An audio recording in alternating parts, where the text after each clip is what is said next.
नमस्कार मित्रों, द स्वदेश में आपका स्वागत है। यहाँ करते हैं हम लोग देश में हो रही राजनीति पर चर्चा। बिहार में है इस वर्ष विधानसभा चुनाव और चुनाव के पहले कांग्रेस हो रही है एक्टिव। और जब भी कांग्रेस एक्टिव होती है, सहयोगी दल चिंता में पड़ जाते हैं। मैं दो स्टेटमेंट इस समय बिहार के बताता हूँ। एक है उनके कांग्रेस के प्रभारी जो बिहार में बनाए गए हैं, कृष्णा लावरू। उन्होंने कहा कि घोड़े दो तरह के होते हैं, एक बारात में जाने वाले और एक रेस में जाने वाले। अब कांग्रेस हमेशा रेस में जाने वाले घोड़ों पर दांव लगाएगी। एक और स्टेटमेंट यहां पर मैं आपको बताता हूं, जो दिया था उनके अध्यक्ष, बिहार के अध्यक्ष अखिलेश प्रसाद सिंह ने। उन्होंने कहा था, जो संविधान सभा सम्मेलन हो रहा था उसमें कहा था कि राहुल गांधी जितना ध्यान यूपी और दक्षिण भारत में दे रहे हैं, अगर उतना ध्यान वह बिहार में दे दें तो हम 1990 से पहले वाली कांग्रेस यहां खड़ी कर देंगे।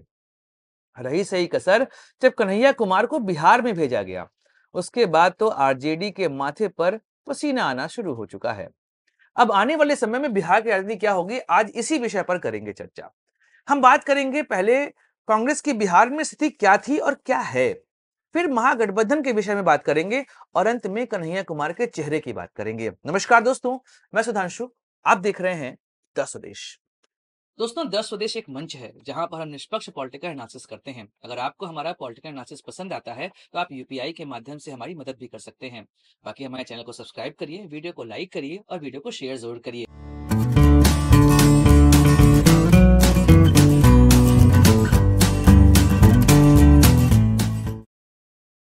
देश आजाद हुआ तो लगभग पूरे देश में कांग्रेस की सरकार हुआ करती थी। बिहार भी इससे अछूता नहीं था। उस दौर पे बिहार और झारखंड एक हुआ करते थे। 324 सीटें यहां पर विधानसभा की होती थी। 1985 तक लगभग हर चुनाव में कांग्रेस ने यहां पर 100 से अधिक विधानसभा सीटों की प्राप्ति की थी और मैक्सिमम टाइम पे उन्होंने यहां पर सरकार बनाई थी। 1989 में जब भागलपुर दंगा हुआ, उसके बाद कांग्रेस की स्थिति लगातार बिहार में कमजोर होती चली गई। उनके स्पेस को कैप्चर किया जनता दल ने। आगे चल के जनता दल भी कई सारे भागों में टूटा। उसमें दो चेहरे प्रमुख थे, एक लालू प्रसाद यादव की आरजेडी और एक नीतीश कुमार की समता पार्टी, आगे चल के जेडीयू।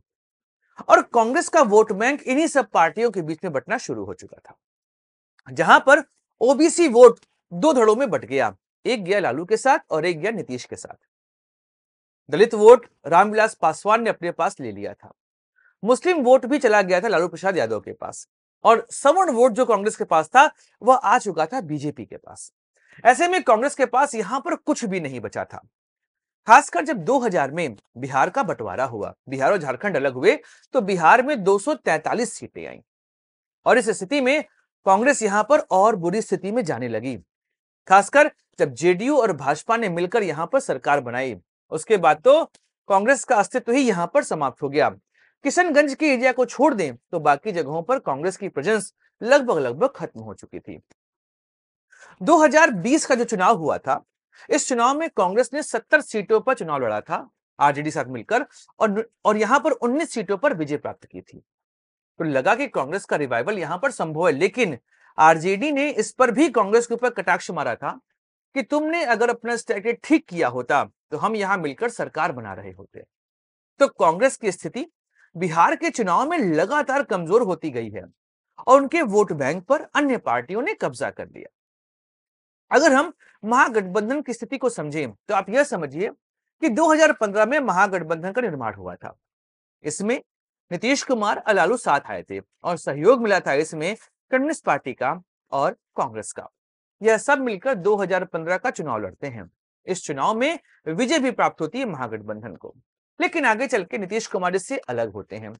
लेकिन 2020 के चुनाव ने महागठबंधन के अंदर एक बात स्पष्ट करी कि आरजेडी प्रमुख चेहरा है, कांग्रेस उसके साथ लगी है, लेकिन माले ने जो यहां पर काम किया था, उसने आरजेडी को यह मौका दिया कि वह कांग्रेस और माले के बीच में सामंजस्य स्थापित कर सके। कैसे, मैं समझाता हूं।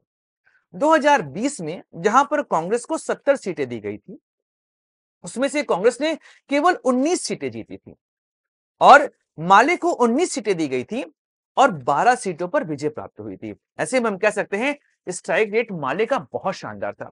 एक और बात जो माले के पक्ष में जाती है, क्योंकि कम्युनिस्ट पार्टी जब भी किसी के साथ मिलकर गठबंधन करती है और उसका गठबंधन चुनाव जीतता है, तो एक बात स्पष्ट है वहां पर कि वह कभी भी सरकार में आने का प्रयास नहीं करते, मतलब वह मंत्री पद जैसी बातें नहीं करते हैं। यह बात हमेशा गठबंधन के साथी के तौर पर अन्य पार्टियों को अच्छी लगेगी कि भैया एक ऐसा साथी हमारा है जो हमारे साथ रहेगा, लेकिन वह मंत्री पद नहीं चाहता। तो ऐसे में उसको आप और अपने साथ जोड़ने का प्रयास करेंगे। और माले को इस बार लग रहा है अधिक सीटों की यहां पर प्राप्ति होगी, क्योंकि 2020 के विधानसभा चुनाव में तेजस्वी यादव ने खुलकर कांग्रेस की आलोचना की थी। कहा कि कांग्रेस अगर लड़ी होती ढंग से ना, तो यहां पर हम सरकार बना सकते थे। अच्छा, इधर बीच की स्थिति आप देखेंगे कि लोकसभा चुनाव में कांग्रेस ने अच्छा प्रदर्शन किया। अगर पिछले 2 चुनाव को देखें तो उससे अच्छी सीट यहां पर उनको प्राप्त हुई, और राहुल गांधी के चेहरे को भी इस बार देश की जनता ने रिकॉग्नाइज किया था। लेकिन उसके बाद स्थिति बिगड़ी है काफी ज्यादा। अगर आप देखेंगे जम्मू कश्मीर में जब इस बार हुए विधानसभा चुनाव, उसमें वहां पर उमर अब्दुल्ला ने कांग्रेस पर आरोप लगाया कि आपने चुनाव यहां पर ढंग से लड़ा नहीं। लगभग यही स्थिति हेमंत सोरेन की झारखंड में थी। उन्होंने भी कांग्रेस के ऊपर कहा कि अगर आप यहाँ पे ढंग से लड़ते तो हम और अधिक सीटों की प्राप्ति कर सकते थे। हरियाणा, जहां पर चुनाव जीतना था वहां वह हार गए, महाराष्ट्र में भी हार गए, और दिल्ली में तो कुछ था ही नहीं इनके हाथ में। तो ऐसे में कांग्रेस की वो स्थिति जो कि लोकसभा के बाद में थी, वह कमजोर तो हुई है। लेकिन दिल्ली के चुनाव ने कांग्रेस के अंदर एक आत्मविश्वास भरा है, क्योंकि अभी तक कांग्रेस हर बार बीजेपी को हराने का प्रयास कर रही थी। लेकिन दिल्ली में उन्होंने कहा कि बीजेपी जीत जाए, लेकिन इस बार हम अपना वोट बैंक यहां पर प्राप्त करके रहेंगे। और उन्होंने वहां पर दिल्ली में अपने दम पर चुनाव लड़ा। थोड़ा बहुत वोट प्रतिशत वहां पर उनका बढ़ा, लेकिन आम आदमी पार्टी को सत्ता से दूर कर दिया। और जब कोई पार्टी सत्ता से दूर होती है तो उसका वोट बैंक छिटकता है। कांग्रेस अगर वहां पे ढंग से काम करेगी तो वह वोट बैंक, उनका पुराना वोट बैंक था, उनके पास वापस से आकर्षित हो सकता है।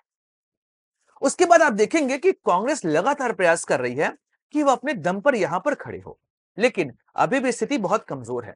लेकिन अगर हम दिल्ली और बिहार को देखें तो बिहार में स्थिति तब भी इनकी काफी ठीक है। यहां पर इनका वोट बैंक पूरे तरीके से नहीं गया है। और राहुल गांधी जब पटना के दौरे पे पहुंचे तो उन्होंने यही बात कही कि अब हमें यहां पर अपने दम पर खड़ा होना है, क्योंकि एक ऐसा मुद्दा था जो साफ दर्शा रहा है कि आरजेडी और कांग्रेस के बीच में कहीं ना कहीं प्रॉब्लम जरूर आने वाली। अब वह स्थिति थी जब जातिगत जनगणना की बात हुई।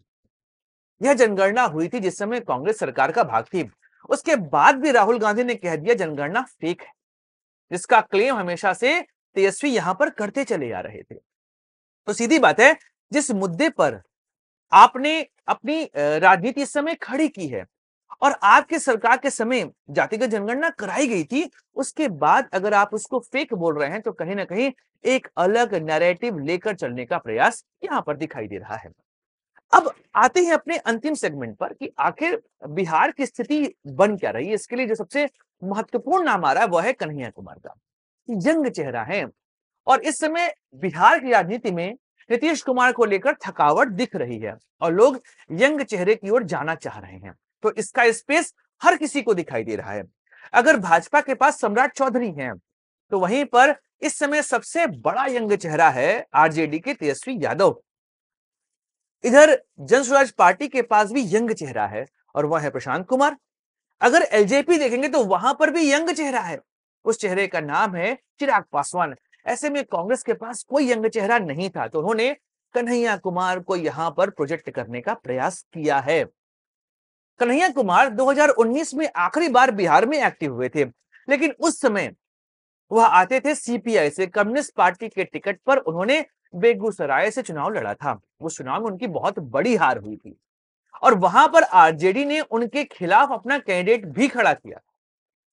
उसके बाद 2021 में राहुल गांधी से मिलने के बाद कन्हैया कुमार कांग्रेस में आ गए और फिर उन्होंने 2024 में दिल्ली से चुनाव लड़ा, लेकिन यहां भी उनको हार मिली। लेकिन अभी जब एनएसयूआई का करता धरता उनको बनाया गया, तो एनएसयूआई का डीयू में अच्छा परफॉर्मेंस रहा। इसका जो पूरा क्रेडिट है वो दिया गया कन्हैया कुमार को, और अब कन्हैया को प्रोजेक्ट किया गया है बिहार में।